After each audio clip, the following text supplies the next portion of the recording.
आप लोगों को अवगत कराना चाहूँगा कि जो शासन की प्राथमिकताएं हैं वही हमारी प्राथमिकताएं हैं और शासन के तमाम कल्याणकारी कार्यक्रम इस समय धरातल पर हैं जिनको हमें गति देना है और उनको गुणवत्तापूर्वक आम जन तक उनको पहुँचाना है। सबसे पहला जो जन सुनवाई का जो एक प्राथमिकता वाला बिंदु है जिसे माननीय मुख्यमंत्री जी हमेशा प्राथमिकता देते हैं वो गुणवत्तापूर्वक होनी चाहिए और हमारे अधिकारी नियमित 10 से 12 कार्यालय में बैठे मुझे ये सुनिश्चित कराना है और जो समस्याएं आ रही हैं उनका निस्तारण गुणवत्तापूर्वक हो ये भी हमें सुनिश्चित कराना है। हमारे अधिकारी जनता के बीच में विजिबल रहें ये भी हमें सुनिश्चित कराना है जिससे कि आम व्यक्ति उन तक पहुंच सके आसानी से अपनी बात को कह सके। जिन विभागों में अधिकारी व कर्मचारी समय से नहीं आ रहे हैं उन पर भी कार्रवाई बिल्कुल कार्रवाई की जाएगी। 10 से 12 यदि मैंने कहा है कि उनको ऑफिस में बैठना है तो वो बैठेंगे, नहीं बैठेंगे तो उनकी बहुत कड़ी कार्रवाई की जाएगी।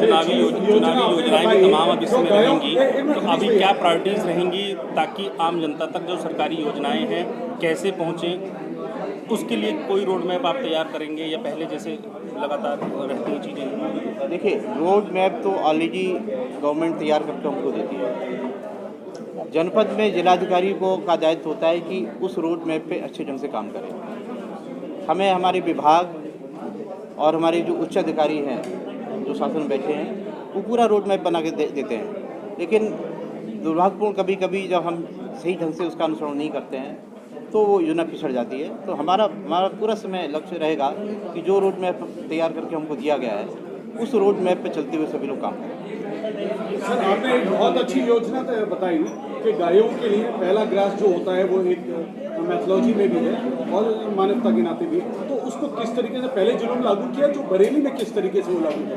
देखिए, सबसे पहले तो मैं बरेली में ये देखूँगा कि किस प्रकार यहाँ पर गौ संरक्षण किया जा रहा है, क्योंकि प्रत्येक जनपद में सुविधा अनुसार लोगों ने गौ संरक्षण किया है। मैं ललितपुर में था तो मैंने वहीं से मॉडल विकसित होकर पूरे प्रदेश में आया था और सबसे पहला गोवंश आश्रय स्थल ललितपुर में ही एस्टेब्लिश हुआ था। माननीय मुख्यमंत्री जी ने वहाँ पर उसका उद्घाटन भी किया था। जब मैं फरुखाबाद में आया तो मैंने देखा कि तमाम गोवंश आश्रय स्थलों को नाम दे रखे। कहीं पर 5 गोवंश संरक्षित हैं, कहीं पर 10 संरक्षित हैं, कहीं पर 50 हैं तो कहीं पर 100 हैं। इसी रेंज में सभी जगह गोवंश संरक्षित थे। मैंने पूरे जनपद में 2-3 महीने के अंदर 30 गोवंश आश्रय स्थल हमने बनाए। सभी को छोटे छोटे गोवंश आश्रयों को बड़ा करके एक जगह किया और उनमें क्या क्या व्यवस्थाएं होनी थी मैंने जन सहयोग से दूसरी योजनाओं को कन्वर्जेंस के माध्यम से मैंने उनको एक अच्छे ढंग से गोवंश आश्रय स्थल को विकसित किया। मैंने जन सहयोग से पानी की व्यवस्था करवाई, उनकी शेड की व्यवस्था करवाई और फिर इसके बाद मैंने प्रत्येक गोवंश आश्रय स्थल से जिले की समस्त ग्राम पंचायतों को जोड़ दिया, जिससे कि एक ग्राम पंचायत पर बर्डन ना रहे।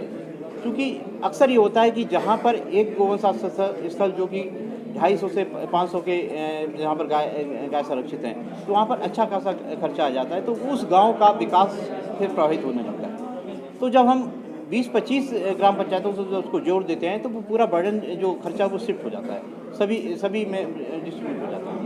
तो अब उससे एक तो हमारे रिसोर्सेज की कमी नहीं रहती है, दूसरा उन सभी ग्राम पंचायतों में जो चारागाह की ज़मीनें होती हैं वहाँ पर हमें चारा उगाने के लिए हमें पर्याप्त मात्रा में जमीन मिल जाती है और उस चारे को गोवंश आश्रय तक ले जाने के लिए सरकार ने मनरेगा में प्रावधान किया है, ग्राम निधि में प्रावधान किया है, तो वो किसी प्रकार का भी बर्डन किसी भी ग्राम पंचायत या प्रधान पर नहीं पड़ता। तो एक सिस्टमेटिक तरीके, साइंटिफिक तरीके से कैसे हम जन सहभागिता के माध्यम से पब्लिक को जोड़ना बहुत ज़रूरी है। यदि प्रधान नहीं जुड़ेंगे, यदि आम जनता नहीं जुड़ेगी तो फिर अंदेशा रहता है कि यदि कभी किसी अधिकारी की नज़र से वो कोई चीज़ ओझल होगी तो कैजुअलिटी होने की संभावना रहती है।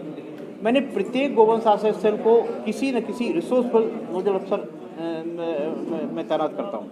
इसलिए तैनात करता हूँ कि उसकी जिम्मेदारी होती है मान लीजिए किसी गोवंश शासन से हमने SDM लेवल का अफसर तैनात किया है, तो उसकी जिम्मेदारी होगी कि वहाँ पर सभी व्यवस्थाएं सुनिश्चित रहें।